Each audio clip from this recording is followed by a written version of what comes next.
आजच्या ठळक बातम्या. स्क्रीनवर दिसणाऱ्या या व्यक्तीचे विचार खूप व्हायरल होत आहेत. ते असे म्हणतात की माणूस जन्माला येतो तेव्हा त्याला नाव नसतं, फक्त श्वास असतो, आणि मरतो तेव्हा फक्त नाव असतं, श्वास नसतो.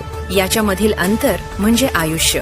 स्क्रीनवर दिसणाऱ्या या व्यक्तीचे विचार सोशल मीडियावर खूप व्हायरल होत आहेत. ते आपल्या विचारातून सांगतात की आई वडिलांची सेवा केल्यानं केवळ समाधानच नाही तर त्यांचं आशीर्वादही मिळतात, जे तुमच्यासाठी यशाचे दरवाजे उघडतात. नात्यांमध्ये शब्द कमी आणि समजूत जास्त हवी, मग तेव्हाच संसार सुंदर होतो. मग ते नातं लग्नानंतरचे असो की आधीचे. हरामचा पैसा फक्त मस्ती करायला शिकवतो, परंतु घाम गाळून कमवलेला पैसा आयुष्य कसं जगायचं हे शिकवतो.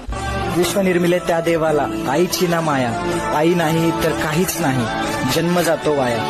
तळ हाताचा केला पाळणा जिने, ममतेचा केला दोर, आई माझी देवाहूनही थोर.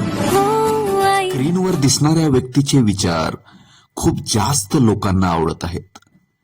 ते आपल्या विचारातून सांगतात माणसाचं कर्म चांगलं असलं की माणसाचं जगणं सुद्धा चांगलं असतं. छोट्या आपुलकीचे सूर कळतात मला, आतून सडक्या विचारांचा वासही कळतो.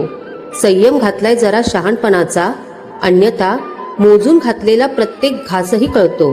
स्क्रीनवरती जे व्यक्ती दिसत आहेत त्यांच्या विचाराची चर्चा जगभर होत आहे. ते असे म्हणतात की माणसाचा स्वभाव हा कायम प्रामाणिकच असावा, कारण ओळख जरी नावाने होत असली तरी आठवण मात्र माणसाच्या स्वभावानेच होते. आज वेळ अमावस्याच्या हार्दिक शुभेच्छा. सुविचारांना सबस्क्राईब करा, बेल आयकॉनचे बटन दाबा, फडजी यांना लाईक करा व शेअर करा. थँक्यू.